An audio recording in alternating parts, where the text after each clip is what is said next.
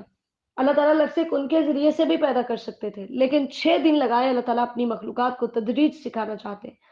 پھر اللہ تعالیٰ عرش پہ مستوی ہوئے اور یوں نہیں کیا کہ کائنات بنائی اور اللہ تعالیٰ بھول گئے، بلکہ تمام کاموں کی تدبیریں بھی اللہ تعالیٰ نے پھر وہاں پر کرنی شروع کی کہ پوری کائنات کے سسٹم کو بھی اللہ تعالیٰ خود دیکھ رہے ہیں۔ اور اس کے ساتھ ہی اللہ تعالیٰ نے بتایا کہ روز قیامت ما من شفیع الا من بعد اذن، آج جو تمہارے عقائد ہیں نا، جیسے یہود و نصارہ کے عقائد تھے کہ ہمارے باپ دادا نبی تھے تو لہٰذا ہماری بخشش ہو جائے گی، وہ ہمیں چھڑا لیں گے، ہماری جو ہے وہ سفارش کریں گے. اور آج بھی مسلمانوں کا یہی عقیدہ ہے. سال بعد عرس پہ جو ہے وہ پیر صاحب کے گلے میں 2-4 ہزار ڈال دو، بس مولوی جانے، پیر جانے اور اللہ جانے، ہم تو بخشے بخشوائے ہیں، نہ نمازیں پڑھنی ہے، نہ اللہ تعالیٰ کے کسی حکم کی کوئی پاسداری کرنی ہے، بس مولوی جانے اور اللہ جانے. اللہ نے فرمایا سنو کان کی کھڑکیاں کھول کر، میری اجازت کے بغیر کوئی وہاں پر مجھ سے سفارش نہیں کر سکے گا. کیا تم نصیحت حاصل نہیں کرتے؟ آؤ ابھی وقت ہے، اپنے الہ واحد کی عبادت کرو، کیونکہ وہی عبادت کا حقدار ہے. پھر اللہ تعالیٰ نے بتایا کہ قیامت کیوں قائم ہوگی، تاکہ ایمان والوں کو اچھا بدلہ ملے، اور جو کافر ہیں ان کو دردناک عذاب ملے گا، اور وہ گرم ابلتا ہوا پانی وہاں پر اپنے کفر کی وجہ سے پلائے جائیں گے. اللہ تعالیٰ ہمیں محفوظ فرمائے. پھر اللہ تعالیٰ نے سورج اور چاند کے بارے میں بتایا کہ میں نے ان کی منزلیں طے کی، یہ بھی تمہارے لیے ایک بہت بڑی نشانی ہے. ما خلق اللہ ذلک الا بالحق، اللہ تعالیٰ نے یہ سب کچھ بیکار پیدا نہیں کیا، ان سب کی تخلیق کا مقصد ہے. تو اس لیے انسان کی پیدائش بے مقصد کیسے ہو سکتی ہے؟ اللہ تعالیٰ فرماتے ہیں اگر کوئی غور کرے تو زمین و آسمان کی پیدائش میں اور دن اور رات کے بدلنے میں بہت سی نشانیاں ہیں، لیکن جن کا میری ملاقات پہ یقین نہیں ہے وہ دنیا کی زندگی میں اتنے مگن ہو چکے ہیں کہ اسی پہ مطمئن ہیں، اسی پہ خوش ہیں. بے شمار نشانیاں دیکھنے کے باوجود وہ غافل ہے، ایمان نہیں لاتے، اسی وجہ سے وہ آگ میں جائیں گے. لیکن اس کے برعکس وہ مومنین جو ایمان لاتے ہیں اور اعمال صالحہ کرتے ہیں، اللہ تعالیٰ ان نیکیوں کی وجہ سے ان کو دنیا میں بھی سیدھے راستے پر چلنے کی توفیق دیتا ہے، اور آخرت میں بھی اللہ تعالیٰ ان کو پل صراط سے گزار کر سیدھا جنت میں لے جائے گا. اور پھر وہاں پر وہ اللہ تعالیٰ کی پاکیاں بیان کریں گے، اور وہاں پر ان کی گفتگو، ان کی دعا، اللہ تعالیٰ کی حمد ہوگی. صحیح مسلم کی حدیث نمبر 2824 ہے کہ وہاں پر وآخر دعواہم ان الحمد للہ رب العالمین، جو گفتگو کا اختتام ہوگا وہ بھی اللہ کی تعریف سے ہوگا، جو ابتدا ہوگی وہ بھی اللہ کی تعریف سے ہوگی. جیسے ہم نے 8ویں پارے میں پڑھا، وہ کہیں گے جب جنت میں داخل ہوں گے، کہیں گے الحمد للہ الذی ہدانا لہذا وما كنا لنہتدی لولا ان ہدانا اللہ. اور جب بات کا اختتام ہوگا تب بھی کہیں گے الحمد للہ رب العالمین. اللہ ہمیں ان جنتیوں میں شامل فرمائے. دوسرا رکوع ہے آیت نمبر 11 سے 12 تک. اللہ تعالیٰ نے انسان کی فطرت بیان کی ہے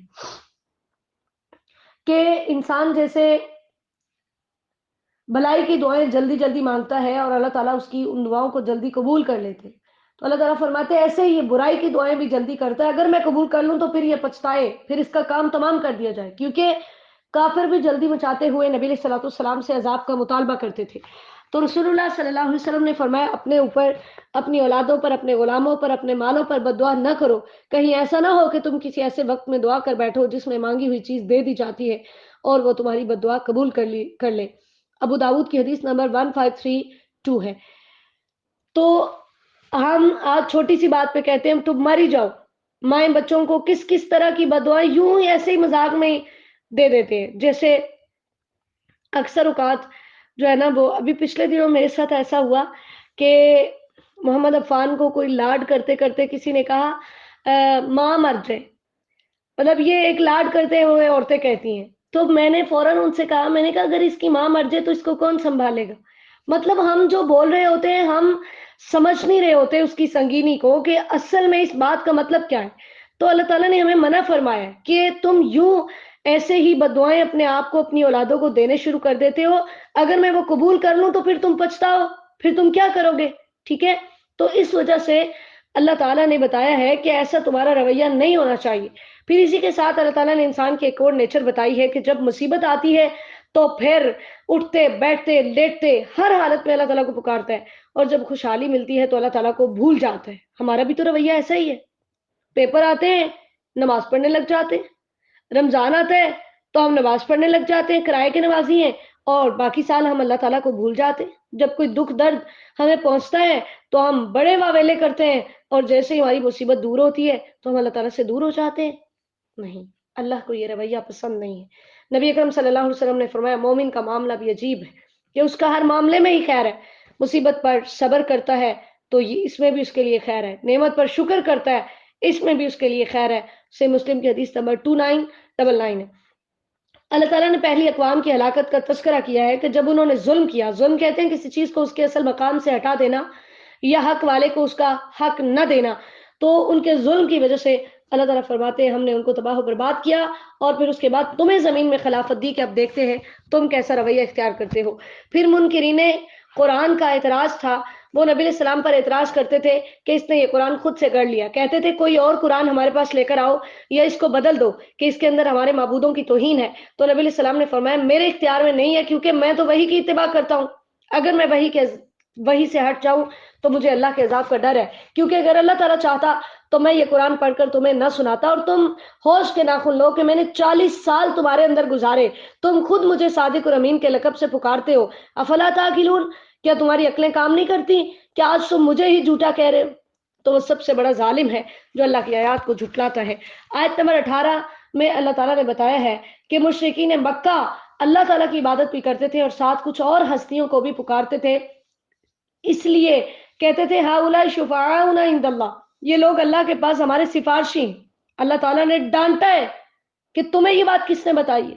تم خود سے ایجاد کر کے اس کو بتا رہے ہو جو کائنات کی ہر چیز کو جاننے والا ہے، وہ تمہیں خود بتا رہا ہے کہ میرا کوئی شریک نہیں، اور تم اسے بتا رہے ہو کہ نہیں نہیں فلاں فلاں ہے جس کا تیرے پاس حکم چلتا ہے۔ اللہ نے فرمایا میں تمہارے ہر طرح کے شرک سے پاک ہوں۔ آج آج کے مسلمان بھی تو یہی کہتے ہیں کہ ہم ان کی عبادت نہیں کرتے، ہم درباروں پہ ان سے مانگنے نہیں جاتے، ان کے وسیلے سے مانگتے ہیں۔ اللہ ہمیں محفوظ فرما دے، اللہ ہمارے عقائد کی اصلاح فرما دے۔ جب اللہ ڈائریکٹ سنتا ہے پھر وسیلے کی کیا ضرورت ہے؟ پھر کسی کو درمیان میں ڈالنے کی کیا ضرورت ہے جب آپ کا ڈائریکٹ کام ہو رہا ہے؟ اللہ تعالیٰ ڈانٹ رہے ہیں کہ میں تمہارے شرک سے ہر طرح سے پاک ہوں۔ پھر اللہ تعالیٰ نے بتایا کہ قانون فطرت توحید ہی تھی، لیکن بعد میں لوگوں نے اختلاف کیے اور وہ شرک میں بٹ گئے۔ پھر اسی طرح کفار کا تذکرہ ہے جو نبی علیہ السلام سے معجزات مانگتے، اللہ تعالیٰ نے فرمایا ان سے کہہ دیجئے انما الغیب للہ، غیب تو صرف اور صرف اللہ کے پاس ہے، اس لیے اللہ کو ہی پتا ہے کہ معجزہ کب آئے گا یا آئے گا بھی کہ نہیں آئے گا، اس کے بارے میں مجھے پتہ نہیں ہے، تم بھی انتظار کرو، میں بھی انتظار کرتا ہوں۔ تیسرا رکوع ہے وَإِذَا أَذَقْنَا النَّاسَ، آیت نمبر 21 اور 23 میں اللہ تعالیٰ نے بتایا ہے پھر سے انسان کی نیچر کے بارے میں کہ جب نعمت ملتی ہے تو اللہ تعالیٰ کو بھول جاتا ہے اور پھر ایسے ایسے بہانے کرنے لگتا ہے کہ جس سے وہ اپنے شرک پہ قائم رہتا ہے۔ اللہ تعالیٰ نے فرمایا یاد رکھو، تم جان لو کہ میرے قاصد تمہارا ہر عمل نوٹ کر رہے ہیں۔ پھر اللہ تعالیٰ نے ایک بہت بڑی حقیقت بیان کی ہے کہ جب تمام اسباب منقطع ہوتے نظر آتے ہیں تو تب انسان صرف اللہ تعالیٰ کو پکارتا ہے اور کہتا ہے کہ میں ایمان لے آؤں گا، لیکن جب اللہ تعالیٰ اس کو نجات دیتے ہیں تو پھر اس کی زمین میں سرکشیاں شروع ہو جاتی ہیں، پھر سے وہ مکر جاتا ہے۔ اللہ تعالیٰ نے فرمایا لوگو انما بغیکم علی انفسکم، تمہاری سرکشیوں کا وبال تمہیں پر پڑے گا، یہ دنیا کی زندگی کا سامان ہے، تمہیں میرے پاس آنا ہے، میں تمہیں تمہارے اعمال کا وہاں پر بدلہ دوں گا، میں وہاں پر تم سے تمہارے اعمال کا حساب لوں گا۔ تو اس آیت کی تفسیر میں حضرت اکرمہ رضی اللہ تعالیٰ عنہ کے بارے میں آتا ہے کہ جب وہ بھاگ کر گئے تو انہوں نے سمندر کے راستے یعنی یہ سوچا، نبی علیہ السلام نے فتح مکہ کے موقع پر ان کے بارے میں حکم دیا تھا کہ ان کو قتل کر دیا جائے، تو وہ بھاگ گئے۔ جب سفر شروع کیا تو کشتی والوں کو تند و تیز ہوا نے آ لیا، لوگ اپنے اپنے خداؤں کو پکارنے لگے، تو کشتی والوں نے کہا کہ اس وقت میں خالص اللہ کو پکارو، کیونکہ اس وقت یہاں پر تمہارے معبود تمہارے کچھ کام نہیں آئیں گے۔ تو حضرت اکرمہ نے اپنے دل میں کہا کہ اللہ کی قسم اگر سمندر میں نجات صرف اللہ کی ذات دے سکتی ہے تو پھر خشکی میں بھی اس کے سوا کوئی نجات نہیں دے سکتا۔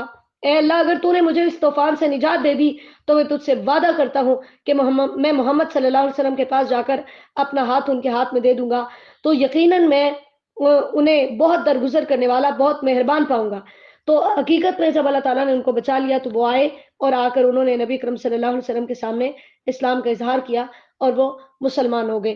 تو اسی وجہ سے اللہ تعالیٰ نے یہاں پر اس بات کا تذکرہ کیا ہے کہ اگر ایمان لے آؤ، شکر ادا کرو گے تو اس میں بھی تمہارا فائدہ ہے۔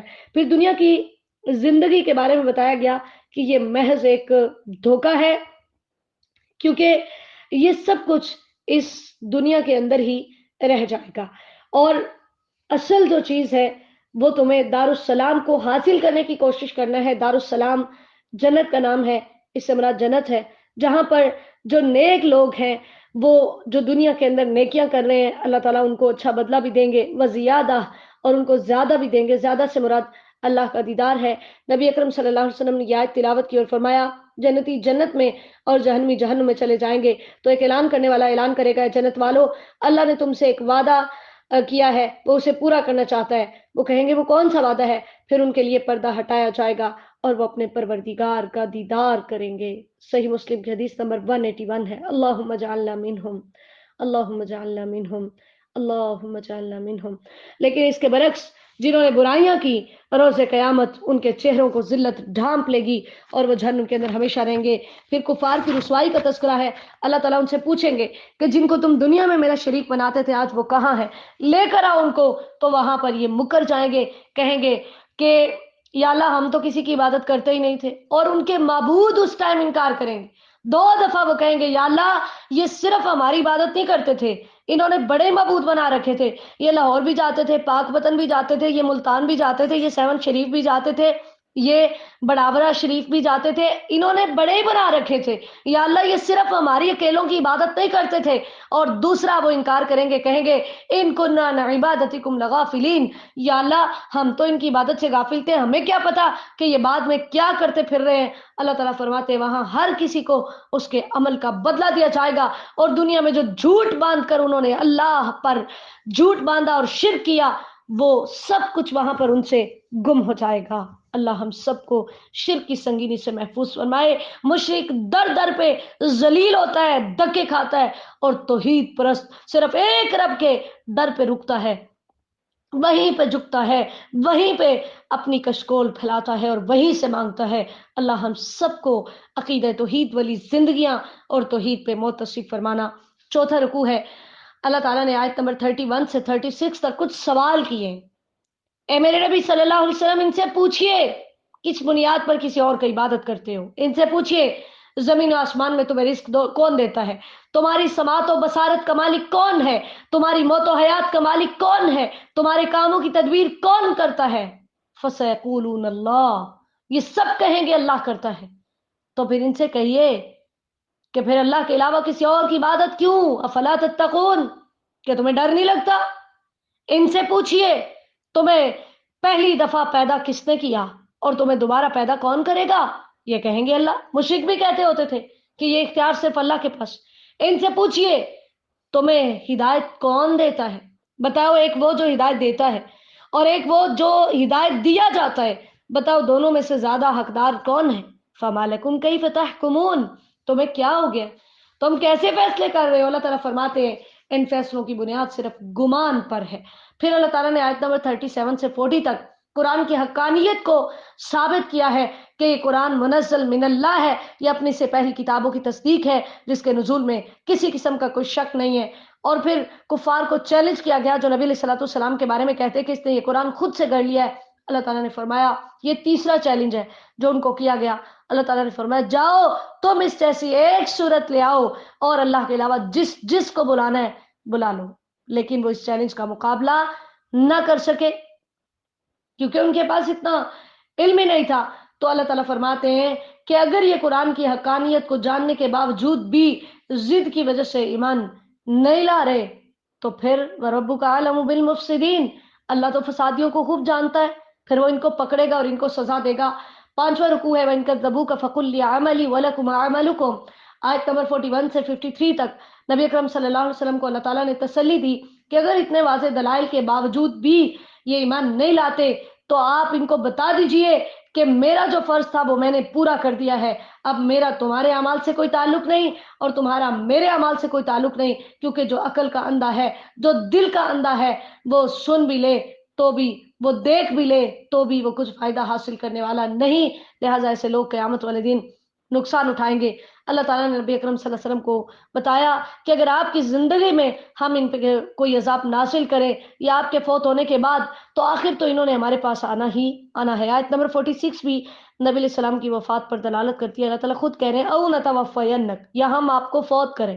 تو اگر آپ نے فوت نہیں ہونا تھا، آپ موجود ہیں ہر جگہ پر اور آپ حاضر و ناظر ہیں اور آپ زندہ ہیں، پھر اللہ تعالیٰ نے کیوں کہا ہے کہ اگر ہم آپ کو فوت کر لیں اور پھر آپ کو قبر میں دفن کیوں کیا گیا ہے؟ یہ بہرحال ایک الگ مسئلہ ہے، لیکن قرآن سے میں انشاءاللہ تعالیٰ کوشش کروں گی کہ اختصار کے ساتھ آپ کے عقائد کی اصلاح کے لیے کوشش کرتی رہوں. اللہ تعالیٰ آپ کی وجہ سے میرے بھی عقائد درست فرمائے اور اللہ تعالیٰ ہمیں صراط مستقیم پہ چلنے کی توفیق عطا فرمائے. اللہ تعالیٰ فرماتے ہیں ہر امت کے پاس ایک رسول آتا ہے، ایک رہنما آتا ہے، لیکن جب وہ اس کی بات نہیں مانتے تو پھر اللہ تعالیٰ ان کو ہلاک کر دیتا ہے، کیونکہ کفار مطالبہ کرتے تھے کہ عذاب لاؤ. تو آیت نمبر 49 ہمارے عقائد کی اصلاح میں بہت اہمیت رکھتی ہے. جن آیات کے بارے میں خصوصی طور پہ کہتی ہوں ان کا ترجمہ لازمی پڑھا کریں، تاکہ آپ کو یہ نہ ہو کہ ازبا کسی خاص فرقے کی تعلیم دے رہی ہے یا الحافظ اسلامک انسٹیٹیوٹ میں کسی خاص مسلک کو پروموٹ کیا جا رہا ہے. قرآن آپ کو کیا کہہ رہا ہے، رسول پاک صلی اللہ علیہ وسلم کا فرمان آپ کو کیا کہہ رہا ہے، اس کو دیکھیے اور اس کی روشنی میں اپنے عقائد کی اصلاح کیجیے. میری کوئی اوقات نہیں ہے، نہیں آپ اس بات کے پابند ہیں کہ آپ میری کسی بات کو مانیں یا میری بات سنیں. میں تو اس قابل بھی نہیں ہوں کہ آپ میری بات سنیں. آپ کے سامنے جو بات بیان کی جا رہی ہے وہ اللہ کی بات ہے، اس کے رسول صلی اللہ علیہ وسلم کی بات ہے.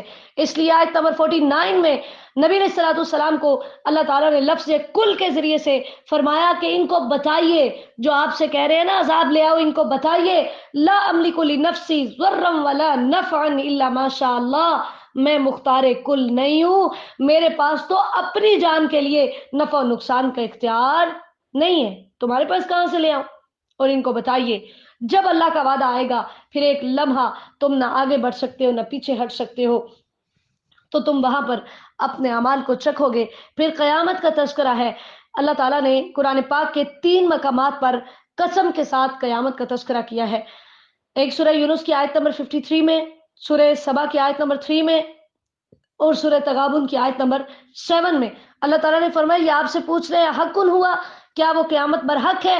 قل ای و ربی انہ لحق، اے میرے نبی کہہ دیجئے ہاں میرے رب کی قسم بے شک وہ حق ہے، وہ ضرور واقع ہوگی. وما انتم بمعجزین، اور تم اس موقع پر اپنے رب کو عاجز نہیں کر سکو گے.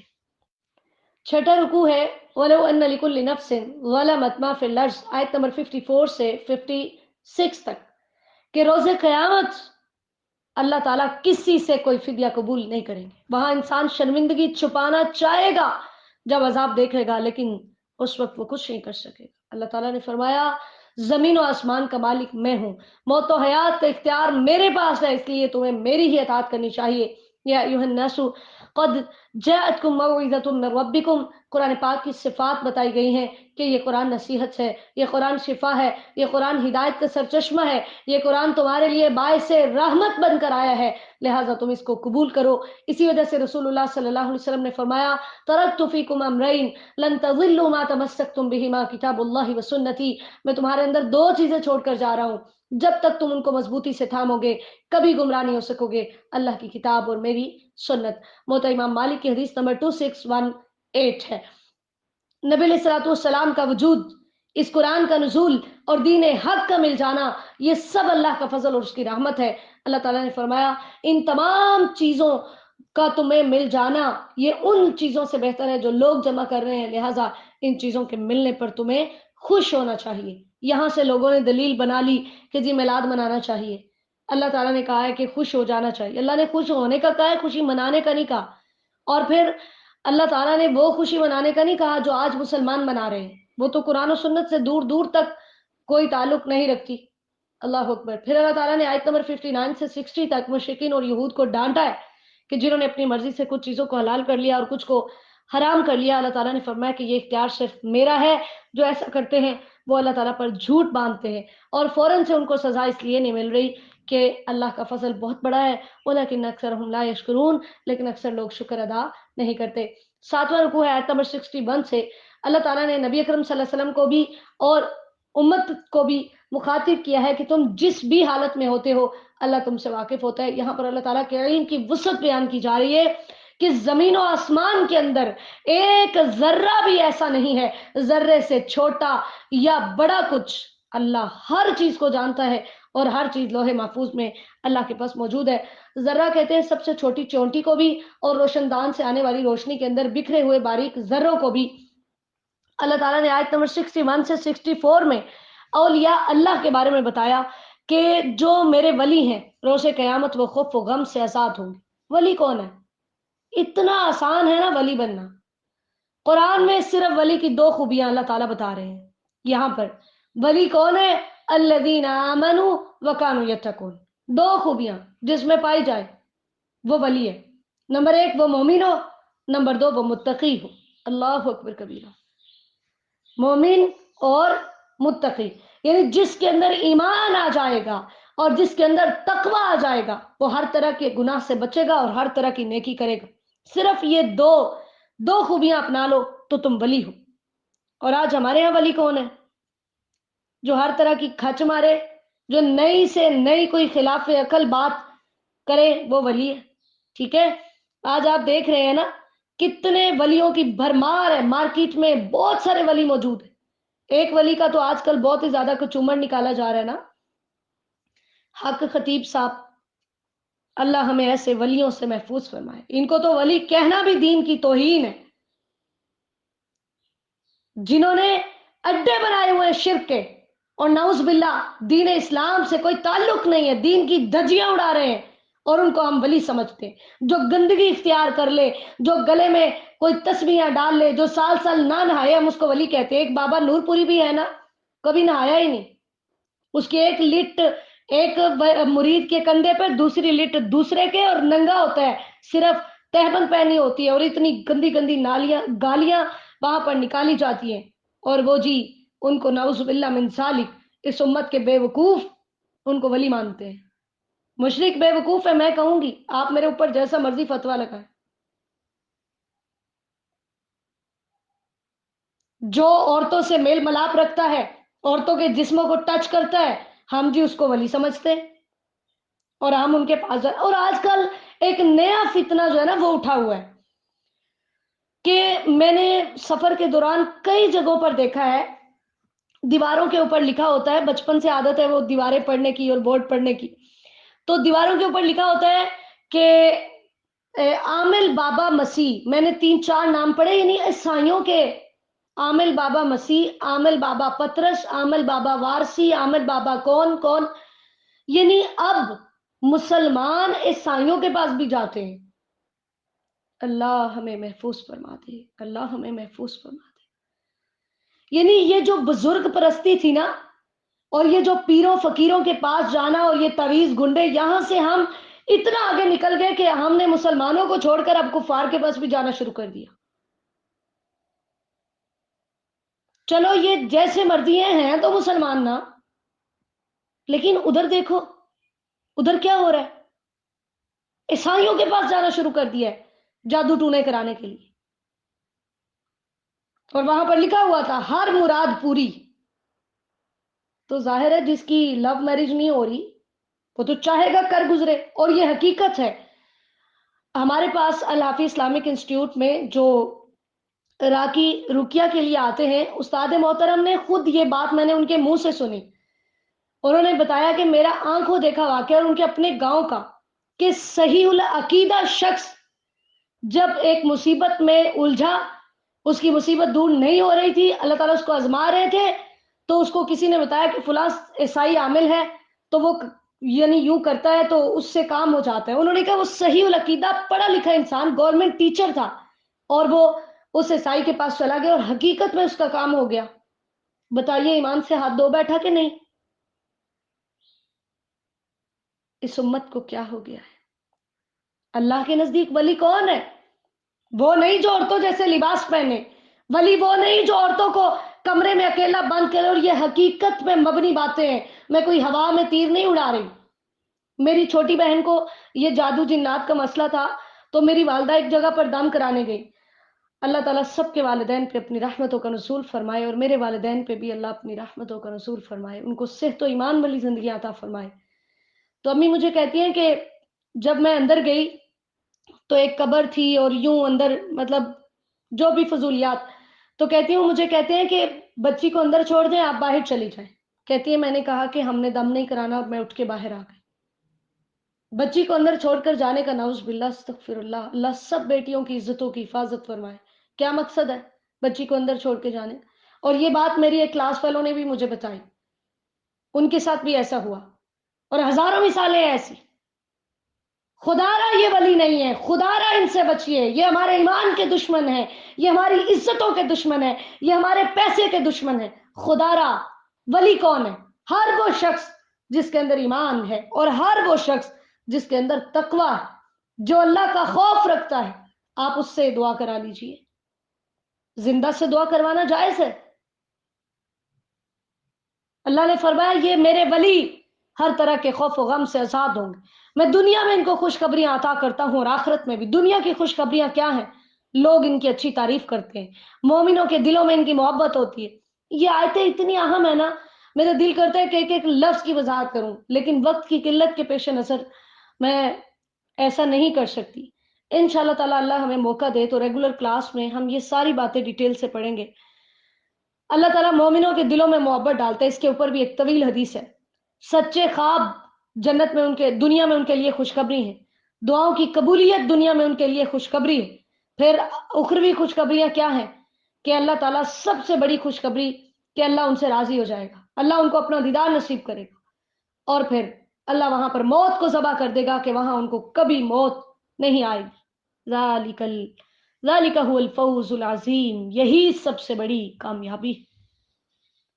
اللہ ہمیں ان کامیاب لوگوں میں شامل فرمائے۔ تو ان آیات کی روح سے ہم نے اپنے آپ کو ولی بنانے کی کوشش کرنی ہے انشاءاللہ تعالیٰ۔ ان آیات کی روشنی میں ایمان اور تقوی دو چیزیں تھام لیں۔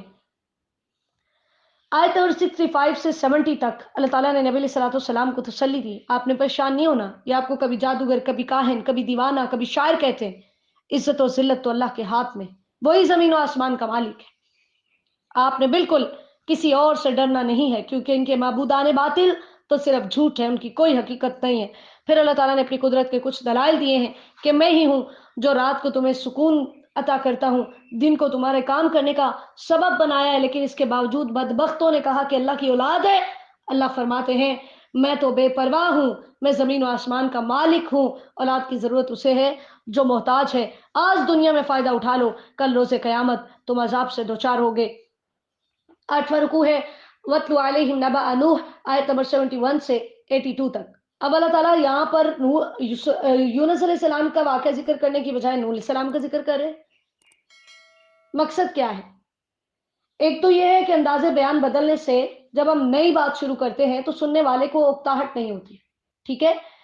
اسی طرح اللہ تعالیٰ نبی علیہ السلام اور مسلمانوں کو تسلی دے رہے ہیں اور کفار کو ڈرا رہے ہیں، اور پھر ہزاروں سال کے واقعات جو بغیر کمی بیشی کے نبی علیہ السلام سناتے ہیں، تو یہ آپ کی رسالت کی بھی دلیل تھی کہ آپ اللہ کے سچے پیغمبر ہیں۔ تو اللہ تعالیٰ نے حضرت نوح علیہ السلام کا ذکر کیا جو کہ اولوالعزم پیغمبر ہیں، اور قرآن پاک میں 43 مرتبہ 43 ٹائمز ان کا تذکرہ ہوا ہے۔ اللہ تعالیٰ نے ان کے بارے میں بتایا کہ انہوں نے اپنی قوم کو توحید کی دعوت دی، لیکن قوم نہ مانی تو انہوں نے کہا میں اپنے رب پہ بھروسہ کرتا ہوں، جاؤ تم نے جو کرنا ہے میرے بارے میں کر لو۔ اور ان سے یہ بھی کہا کہ نجزی الا علی اللہ وامرت ان اکون من المسلمین، میں تم سے دنیا کا تو کچھ مال نہیں مانگتا، میں نے تو اللہ سے لینا ہے۔ لیکن قوم نے جھٹلایا تو اللہ تعالیٰ نے ان کو کشتی میں سوار کیا، باقی سب کو تباہ و برباد کر دیا۔ پھر اس کے بعد اللہ تعالیٰ نے تذکرہ کیا ہے حضرت موسیٰ علیہ السلام کا اور حضرت ہارون کا کہ ان کو فرعون اور اس کی قوم کی طرف بھیجا گیا۔ ہم 9ویں پارے میں ڈیٹیل سے پڑھ کے آئے ہیں کہ ایک جادو کا اور حضرت موسیٰ علیہ السلام کا معجزات کا، جن کو انہوں نے جادو کہا، دو جادوؤں کا آپس میں جب مقابلہ ہو، نعوذ باللہ معجزے کو میں جادو نہیں کہہ رہی، ان کے مطابق یعنی وہ کہتے تھے، تو جب مقابلہ ہوا تو موسیٰ علیہ السلام نے جادوگروں سے کہا کہ جادوگر کبھی بھی کامیاب نہیں ہوتے۔ تو کفار نے کہا تو ہمارے پاس اس لیے آیا ہے کہ ہمیں ہمارے باپ دادا کے دین سے ہٹانا چاہتا ہے اور تو زمین میں اقتدار چاہتا ہے۔ تو پھر اس طریقے سے جب ان کا آپس میں مقابلہ ہوا تو اللہ تعالیٰ نے جادو کو جو کہ باطل تھا اس کو جھوٹا کر دیا، اور اللہ تعالیٰ نے وہاں پر اپنے حق کو غالب کیا، چاہے مجرم اس بات کو ناپسند کرتے تھے۔ 9واں رکوع ہے فما آمن لموسیٰ، آیت نمبر 83 سے اللہ تعالیٰ نے فرمایا، یہاں پر موسیٰ علیہ السلام کا ذکر کرنے کا مقصد یہ ہے کہ نبی اکرم صلی اللہ علیہ وسلم کے دور میں بھی زیادہ جو طبقہ تھا جو ایمان لائے تھے وہ نوجوان تھے، اور موسیٰ علیہ السلام کے دور میں بھی جو ایمان لائے تھے وہ نوجوان تھے، ٹھیک ہے؟ وہ نوجوان ایمان لائے اور پھر انہوں نے حضرت موسیٰ علیہ السلام کے ساتھ جب ایمان کا اظہار کیا تو موسیٰ علیہ السلام نے ان کو کہا کہ تم نے اپنے رب پہ بھروسہ کرنا ہے، اگر تمہارے اندر ایمان ہے تو تمہیں اپنے رب پہ بھروسہ کرنا ہے اور ساتھ دعائیں بھی کرنی ہیں، اور کامیابی کے یہی دو اسباب ہیں، وسائل اختیار کرنا، ٹھیک ہے، اور پھر اپنے رب پہ بھروسہ کرتے ہوئے ساتھ ساتھ دعائیں کرنا۔ آیت نمبر 87 میں اللہ تعالیٰ نے تذکرہ کیا، چونکہ فرعون کو جیسے ہی پتہ چلتا کہ مسلمان یہاں پر عبادت کر رہے ہیں تو وہ اسی جگہ کو تشدد کا نشانہ بناتا. تو اللہ تعالیٰ نے موسیٰ علیہ السلام کو حکم دیا کہ آپ اپنے گھروں کا رخ ہی ایسا بنا لیں، یعنی ایسے گھر تعمیر کریں جو قبلہ رخ ہوں، تاکہ اگر ایک گھر کا اس کو پتہ چلے تو تم دوسرے گھر کے اندر نماز پڑھ سکو. ٹھیک ہے. اور پھر اسی طرح یہاں پر اللہ تعالیٰ نے واقعی الصلاۃ کا حکم دیا، تو نماز کے اندر صفوں کی درستگی جو ہے وہ بھی اقامت صلاۃ کا حصہ ہے. نبی علیہ السلام نے فرمایا صفیں برابر کرو، کیونکہ صفیں برابر کرنا اقامت صلاۃ کا حصہ ہے. صحیح بخاری کی حدیث نمبر 723.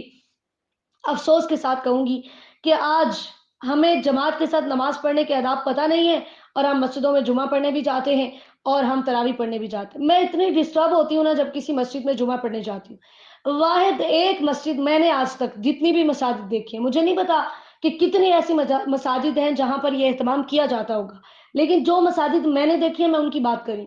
لاہور کے اندر ایک مسجد ہے، ہماری اسٹوڈنٹس ہیں ان کے بھائی کی مسجد ہے، اللہ تعالیٰ اس کو آباد فرمائے. تو مجھے بہت دلی سکون ملا اس مسجد میں جا کر.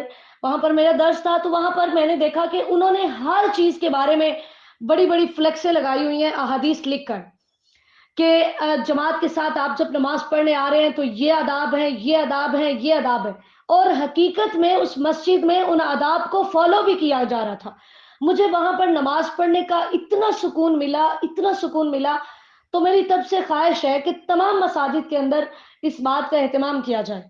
تو اب ہمیں نماز کے آداب کا پتہ نہیں ہوتا، نہ کوئی پورے جمعے کے خطبے کے دوران عورتیں باتیں کر رہی ہوتی، میں پورے خطبے کے دوران یہی دیکھ رہی ہوتی ہوں اور پریشان ہو رہی ہوتی ہوں. لیکن چونکہ آپ خطبے کے دوران اشارہ بھی نہیں کر سکتے، اس لیے ان کو منع بھی نہیں کر سکتی، اور بعد میں حتی الامکان کوشش کرتی ہوں کہ جس تک میری آواز پہنچ سکے میں ان کو منع کرتی ہوتی ہوں کہ دوران خطبہ بات نہیں کرتے. لیکن یہ چیز نہیں ہے ہمارے اندر. پھر اسی طرح صفوں کی درستگی نہیں ہوتی، پاؤں کے ساتھ پاؤں نہیں ملاتے، یوں کوئی دو ادھر کھڑی ہیں دو ادھر کھڑی ہیں، یوں ہی نماز تراویح پڑھی جا رہی ہے، یہی جمعہ پڑھا جا رہا ہے. آداب کا پتہ نہیں ہے اور ہم مسجدوں میں چلے جاتے ہیں. تو اللہ تعالیٰ نے جو ہمیں تعلیمات سکھائیں، یہی وجہ ہے نا دین سے ناآشنائی، یعنی دین کا پتہ نہیں ہے. میں نے پرسوں ایک نئی چیز جو ہے نا وہ دیکھی ہے کہ امام کے پیچھے نماز پڑھ رہے ہیں اور ہاتھ میں موبائل کھولا ہوا ہے، موبائل کے اوپر مصحف کھولا ہوا ہے. یہ کیا طریقہ ہے؟ اپنی مرضی ہے، تمہارے باپ دادا کا دین ہے، جو تمہارا دل کرے وہ ایجاد کر لو.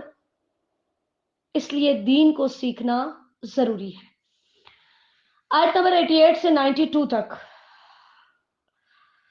وقال موسیٰ ربنا انک آتیت فرعون. حضرت موسیٰ علیہ السلام نے اللہ تعالیٰ سے دعا کی، یا اللہ ایک یہ اتنا سرکش ہے، اوپر سے آپ نے اس کو اتنا مال دیا ہوا ہے، یا اللہ اس کے مال کو مٹا دیجیے، اس کے دل پہ سختی کیجیے کہ اب یہ ایمان لانا بھی چاہے تو ایمان نہ لا سکے. اللہ تعالیٰ نے موسیٰ علیہ السلام سے کہا کہ میں نے آپ کی اور ہارون کی دعا قبول کر لی ہے، اب آپ نے اپنی دعا پہ قائم رہنا ہے. ٹھیک ہے. اور ان لوگوں کے راستے کی پیروی نہیں کرنی جن کے پاس علم نہیں. پھر تذکرہ ہے کہ اللہ تعالیٰ نے موسیٰ علیہ السلام کی دعا کو قبول کیا اور فرعون کو اور اس کے ساتھیوں کو غرق کر دیا. اللہ اکبر کبیرہ. جب موسیٰ علیہ السلام کو اللہ تعالیٰ نے حکم دیا کہ آپ راتوں رات بنی اسرائیل کو لے کر یہاں سے نکل جائیں، یہ چلے گئے، پیچھے سے فرعون نے پیچھا کیا. تو اللہ تعالیٰ نے موسیٰ علیہ السلام کو حکم دیا لاٹھی سمندر میں مارے. جب لاٹھی ماری تو ان کے لیے راستہ بن گیا، ادھر کا پانی ادھر، ادھر کا پانی ادھر، پہاڑوں کی طرح ہو گیا. انشاءاللہ تعالیٰ آپ 19ویں پارے میں پڑھیں گے. تو درمیان سے اللہ تعالیٰ نے حکم دیا گزر جا. ٹھیک ہے. یہ گزر گئے. فرعون نے اپنے لشکروں کو حکم دیا ہم بھی جلدی سے گزر کے ان پہ حملہ کرتے ہیں. جیسے ہی وہ پانی کے درمیان میں پہنچے، سمندر کے درمیان میں، اللہ تعالیٰ نے پانی کو جاری ہونے کا حکم دیا اور ان کو غرق کر دیا گیا. اس موقع پر فرعون نے 3 دفعہ اپنے ایمان کا اظہار کیا. کہتے ہیں آمنتو، میں ایمان لے آیا ہوں. نمبر 2 کہتے ہیں اس کے علاوہ کوئی سچا معبود نہیں جس پر بنی اسرائیل ایمان لائے. اور تیسری دفعہ اس نے کہا وَأَنَا مِنَ الْمُسْلِمِينَ، میں مسلمانوں میں سے ہوں. اللہ تعالیٰ نے فرمایا آنا، کیا اب تیرا ایمان مفید نہیں ہے. اور نبی اکرم صلی اللہ علیہ وسلم نے فرمایا مجھ سے جبرائیل علیہ السلام نے کہا کاش آپ مجھے دیکھتے کہ میں سمندر کا سیاہ کیچڑ اٹھا کر فرعون کے منہ میں ٹھونس رہا تھا اس خوف سے کہ کہیں اس کو رحمت نہ آ پہنچے. سلسلہ احادیث صحیحہ کی حدیث نمبر 2015. اللہ اکبر. میرے رب کی رحمت اتنی وسیع ہے. آیت نمبر 92. سمندر نے اس کی لاش باہر پھینک دی تاکہ سب خدائی کا دعویٰ کرنے والے اس کے انجام کو دیکھیں. اللہ نے فرمایا فَالْيَوْمَ نُنَجِّيكَ بِبَدَنِكَ لِتَكُونَ لِمَنْ خَلْفَكَ آیَةً، تجھے تیرے پچھلوں کے لیے نشانی بنانے کے لیے آج ہم تجھے چھوڑیں گے۔ وَإِنَّ كَثِيرًا مِّنَ النَّاسِ عَنْ آيَاتِنَا لَغَافِلُونَ، کہ بہت سارے لوگ ہماری آیات سے غافل ہیں۔ 10واں رکوع ہے آیت نمبر 93 سے 97 تک۔ اللہ تعالیٰ فرماتے ہیں فرعون کو غرق کرنے کے بعد پھر ہم نے موسیٰ علیہ السلام کو اور بنی اسرائیل کو اقتدار دیا، لیکن وہ فرقوں میں بٹ گئے، تو اللہ تعالیٰ روز قیامت ان کے اختلافات کا فیصلہ کریں گے۔ پھر فَإِن كُنتَ فِي شَكٍّ، اللہ تعالیٰ نے آیت نمبر 94 میں بتایا، کیونکہ اس صورت کا اصل مقصد نبی علیہ السلام کی نبوت کو ثابت کرنا اور مخالفین کے شبہات کا رد کرنا ہے۔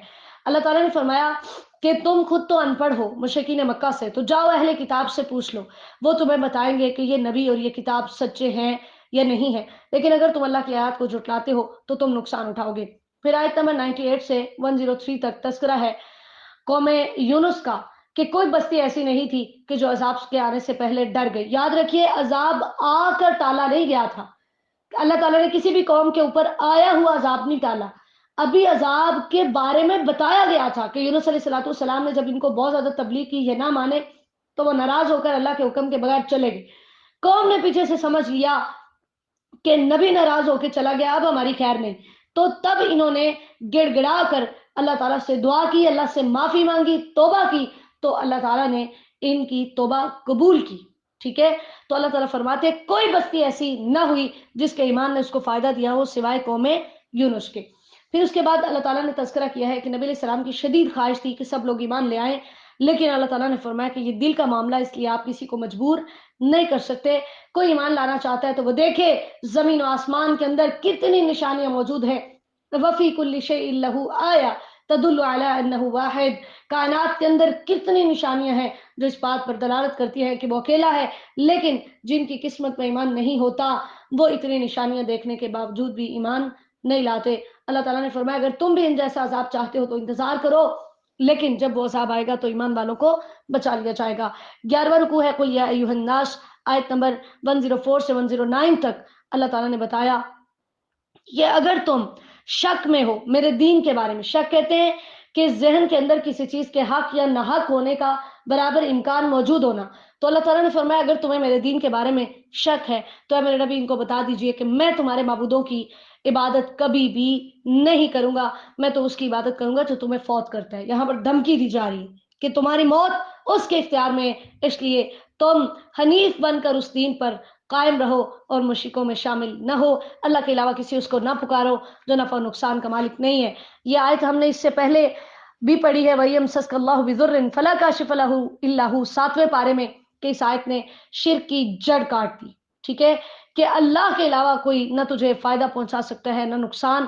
عبداللہ بن عباس رضی اللہ تعالیٰ عنہ فرماتے ہیں کہ میں نبی علیہ السلام کے پیچھے سوار تھا، آپ نے فرمایا لڑکے میں تمہیں چند باتیں سکھاتا ہوں، تو اللہ کا دھیان رکھ وہ تیرا دھیان رکھے گا، تو تو اسے سامنے پائے گا، جب تو مانگے تو اللہ سے مانگ، جب مدد مانگے تو اللہ سے مانگ، اور جان لے کہ بے شک اگر سارے لوگ جمع ہو جائیں تجھے کسی چیز کا نقصان پہنچائیں تو اس کے سوا نہیں پہنچا سکیں گے جو اللہ نے تم پر لکھ دی ہے، یعنی جو تقدیر میں لکھا ہے۔ قلم اٹھا لیے گئے ہیں اور صحیفے خشک ہو چکے ہیں۔